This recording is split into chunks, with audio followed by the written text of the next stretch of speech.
नमस्कार, welcome to my channel सरल संस्कृत। आज का हमारा टॉपिक है संस्कृत वर्णमाला में स्वर वर्ण तथा उनके प्रकार। वर्णमाला में 3 प्रकार के वर्ण होते हैं, स्वर वर्ण, व्यंजन वर्ण और अयोग वर्ण।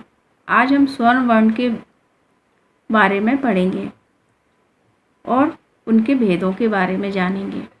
तो शुरू करते हैं। स्वर वर्ण तथा उनके प्रकार। स्वर वर्ण क्या होते हैं? जिन वर्णों को बोलने या उच्चारण करने में, वर्ण यानी अक्षर, उच्चारण करने में किसी दूसरे वर्ण या अक्षर का सहारा या मदद नहीं लेना पड़ता, उन्हें स्वर वर्ण कहते हैं।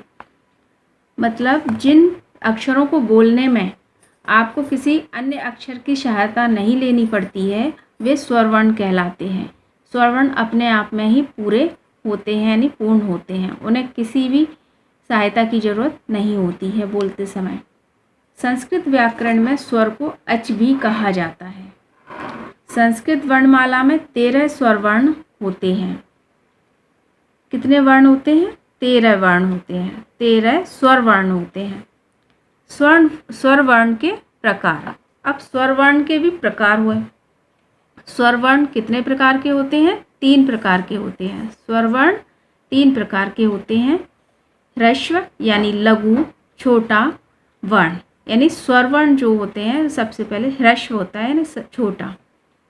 दीर्घ यानी बड़ा वर्ण। प्लुत स्वर। ये 3 प्रकार के स्वर वर्ण हो गए। इनके बारे में हम विस्तार से यानी डिटेल में देखेंगे। ह्रस्व स्वर यानी शॉर्ट वॉवेल्स। ह्रस्व स्वर क्या होते हैं? जिन स्वरों के उच्चारण में एक मात्रा का समय लगता है वे ह्रस्व स्वर हैं यानी लघु स्वर हैं। इनकी संख्या 5 होती है। अब ह्रस्व स्वर कौन से? जैसे छोटा आ, छोटी ई, छोटा ऊ, ऋ और ल्र। ये 5 वर्ण या अक्षर जो हैं वो ह्रस्व कहलाते हैं क्योंकि ये छोटे होते हैं। नेक्स्ट है दीर्घ स्वर। दीर्घ मीन्स होता है बड़ा, लॉन्ग वॉवेल्स। जिन स्वरों के उच्चारण में यानी बोलने में 2 मात्रा का समय लगता है, यानी प्रोनाउंसिएशन में जितना समय लगता है, यानी 1 मात्रा से ज़्यादा यानी 2 मात्रा का समय जिनमें लगता है, वे स्वर दीर्घ कहलाते हैं। मतलब क्लियर है कि ह्रस्व से ज़्यादा समय जिसमें लग रहा है वह दीर्घ स्वर कहलाएगा। इनकी संख्या 8 है, जिनमें 4 संयुक्त स्वर होते हैं। संयुक्त स्वर क्या है? संयुक्त स्वर मतलब जो 2 वर्णों से मिलकर बनता है वो संयुक्त वर्ण कहलाता है। अब संयुक्त वर्ण कौन से हैं? पहले हम इन्हें देखते हैं दीर्घ स्वरों को। आ, ई, ऊ, ऋ, ए, ऐ, ओ, औ। ये 8 वर्ण जो हैं वो दीर्घ स्वर कहलाते हैं। लेकिन इन 8 वर्णों में भी ये जो 4 वर्ण हैं वो संयुक्त स्वर कहलाते हैं। संयुक्त का मतलब होता है किसी के साथ मिलकर निर्मित होना या मिलकर बनना। अब ये किससे मिलकर बने हैं? ये स्वरों से ही मिलकर बने हैं। किन स्वरों से मिलकर बने हैं?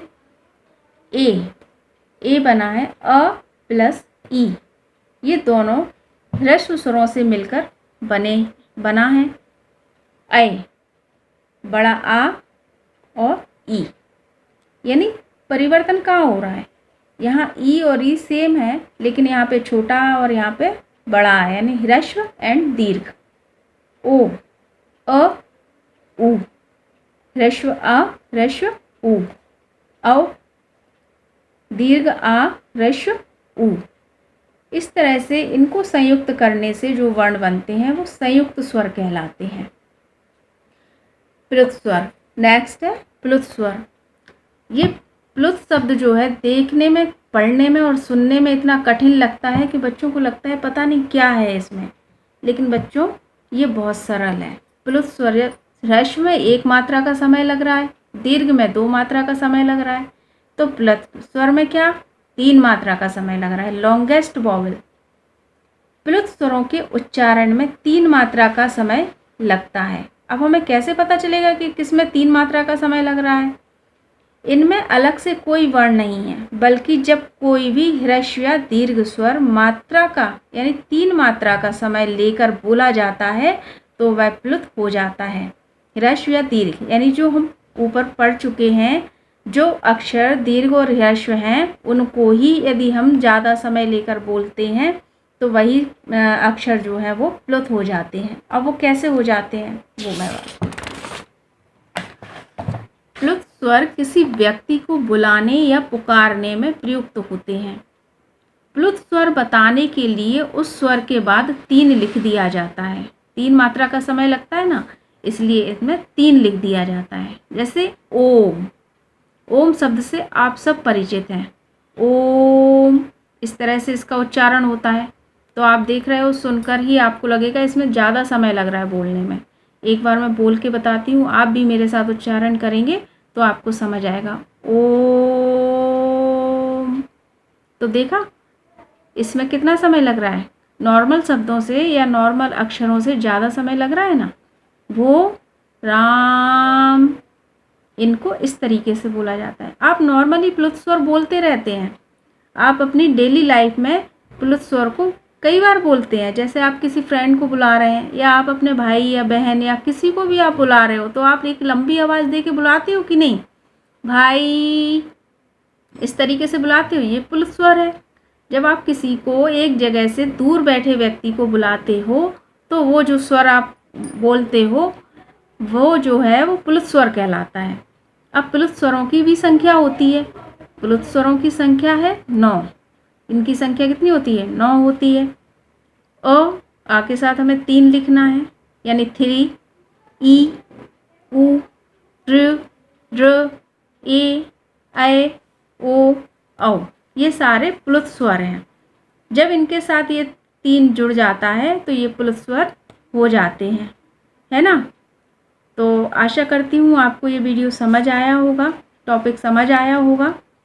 कोई जिज्ञासा हो या कोई परेशानी हो समझने में तो आप इसे कमेंट करके पूछ सकते हैं। मैं आपकी परेशानी को दूर करने का पूरा प्रयास करूँगी। वीडियो समझ आए, मेरा पढ़ाना समझ आए तो आप मेरे वीडियो को शेयर कीजिए, लाइक कीजिए और मेरे चैनल को सब्सक्राइब कीजिए। Thank you.